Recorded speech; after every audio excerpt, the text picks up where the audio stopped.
میں دیگر شہداء اور انبیاء کے ساتھ ایک دفعہ پھر آراف کی بلندی پر کھڑا تھا۔ اس بلند مقام سے میدان حشر بالکل صاف نظر آ رہا تھا۔ تا حد نظر وسیع میدان میں لوگوں کو 2 گروہوں میں جمع کر دیا گیا تھا۔ میدان کے داہنے ہاتھ پر تا حد نظر لوگوں کی صفیں در صفیں بنی ہوئی تھیں۔ یہ اہل جنت تھے۔ ان کے چہرے روشن، آنکھوں میں چمک اور لبوں پر مسکراہٹ تھی۔ ان کے لباس بہترین، ان کے دل خوشی سے سرشار اور ان کی روحیں شکر گزار کے احساس میں ڈوبی ہوئی تھیں۔ یہ داہنے ہاتھ والے تھے۔ ان داہنے ہاتھ والوں کی خوش بختی کا کیا کہنا۔ میدان کے بائیں طرف لوگ ایک ہجوم کی شکل میں گھٹنوں کے بل بیٹھے تھے۔ ان کے ہاتھ پیچھے کر کے باندھے گئے تھے اور جہنم کا نظارہ ان کے سامنے تھا۔ یہ اہل جہنم تھے جن کے لیے ابدی خسارے کا فیصلہ سنایا جا چکا تھا۔ وہ منتظر تھے کہ کب وہ اپنے فیصلہ کن انجام سے دوچار ہوتے ہیں۔ ان کے چہرے اترے ہوئے تھے، آنکھیں بجھی ہوئی تھیں، پیشانی ارقالود اور گردن جھکی ہوئی تھی۔ ان کی رنگت سیاہ پڑ چکی تھی، جسم پر گرد و غبار اٹی ہوئی تھی۔ یہ بائیں ہاتھ والے تھے۔ ان بائیں ہاتھ والوں کی بدبختی کا کیا کہنا تھا۔ سامنے عرش الہی تھا، اس کے جلال و جمال کا کیا کہنا۔ عرش کے اطراف صف در صف فرشتے کھڑے ہوئے تھے۔ ان کے بیچ میں عرش سے متصل 8 انتہائی غیر معمولی فرشتے کھڑے ہوئے تھے۔ یہ حاملین عرش تھے۔ فرشتوں کی زبان پر حمد و تسبیح کے الفاظ جاری تھے، جبکہ عرش کے پیچھے قدر بلندی پر جنت و جہنم دونوں کا نظارہ واضح طور پر نظر آ رہا تھا۔ داہنے طرف جنت تھی، جس سے اٹھنے والی خوشبوؤں نے حشر کے داہنے حصے کو مہکا رکھا تھا، اور وہاں سے بلند ہونے والے نغموں نے دلوں کے تاروں کو چھیڑ دیا تھا۔ جنت کی بستی کے حسین ترین مرغزار، سبززار باغیچے، محلات، نہریں، خدام واضح طور پر نظر آ رہے تھے۔ اس جنت کا منظر ہر شخص کی نگاہوں کو للچا رہا تھا۔ اہل جنت اپنی خوش نصیبی پر رش کرتے اس جنت کی آرزو دل میں لیے ایک دوسرے کے ساتھ خوش گپیاں کر رہے تھے۔ دوسری طرف جہنم کا انتہائی بھیانک نظارہ عرش کے الٹی طرف نمایاں تھا۔ آگ کے شعلے سانپ کی زبان کی طرح بار بار لپک رہے تھے۔ جہنم میں دیے جانے والے مختلف قسم کے عذابوں کا نظارہ دلوں کو ہلا رہا تھا۔ بدبو، غلاظت، آگ، زہریلے حشرات، وحشی جانور، کڑوے کسیلے پھل، کانٹے دار جھاڑ جھنکار پیپ اور لہو کا کھانا، کھولتا ہوا پانی، ابلتے ہوئے تیل کی تلچھٹ، ان جیسے ان گنت عذاب اور سب سے بڑھ کر انتہائی بدہیبت اور خوفناک فرشتے جو ہاتھوں میں کوڑے، زنجیر توق اور ہتھوڑے لے کر اہل جہنم کا استقبال کرنے کے لیے موجود تھے۔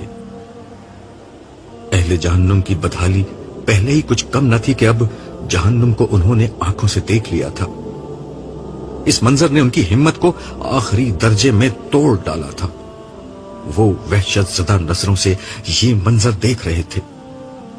ان میں سے ہر شخص کی سب سے بڑی خواہش یہ تھی کہ کسی طرح ان کی موت کا فیصلہ سنا دیا جائے، مگر افسوس کہ جہنم میں ہر عذاب تھا سوائے موت کے، کیونکہ اہل جہنم کے لیے موت سب سے بڑی راحت تھی، لیکن جہنم مقام عذاب تھا، مقام راحت نہیں۔